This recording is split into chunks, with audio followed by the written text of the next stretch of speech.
Thomas's Wooden Adventures, Episode 18, Lest We Forget.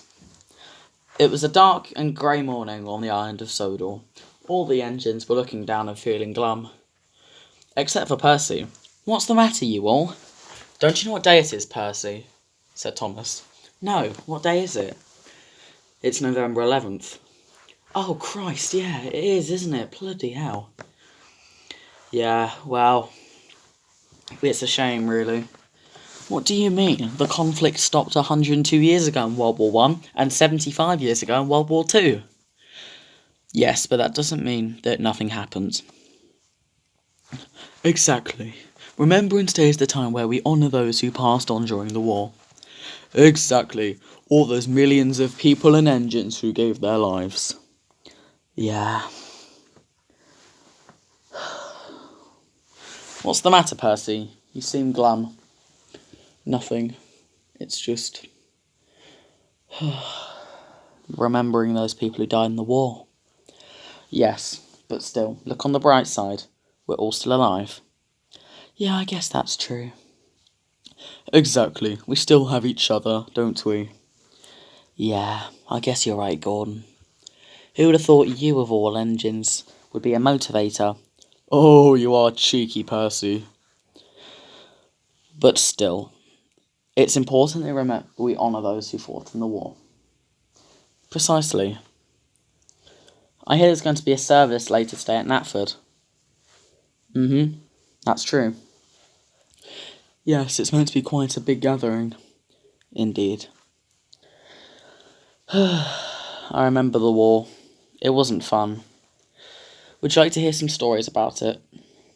"Yes, of course," everybody said. Well, those of us who didn't fight in it, obviously. Or fight in them. Indeed. "I have a story," said Thomas. "Alright then, fire away." "Well, this one happened during the middle of the war." "Okay. Fire away, Thomas." "Okay. Right, okay. Where was it? Oh, yes. So, as you know, me and my brothers were built in the middle of the war. Well, towards the beginning of it, anyway. In 1915, we were all completed. Me and Timothy were incredibly close. But our oldest brother, Anthony, was even closer. Anthony was a kind and a brave engine. He was never afraid to put himself out there to help others.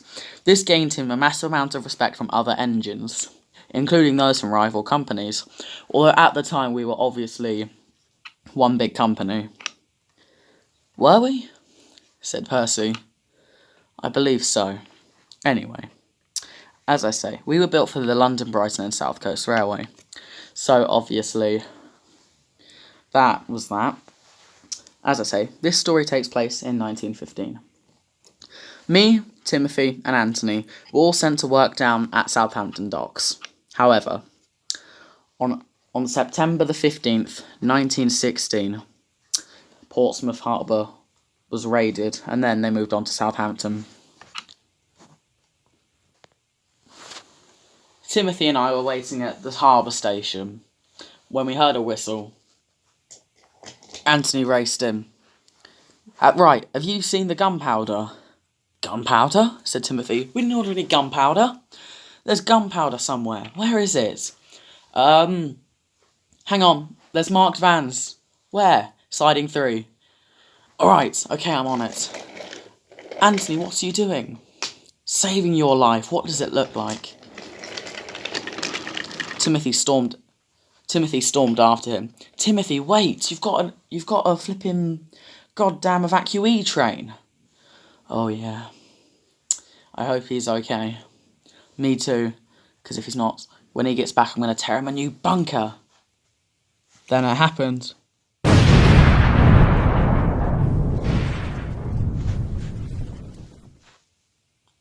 Oh God. Anthony.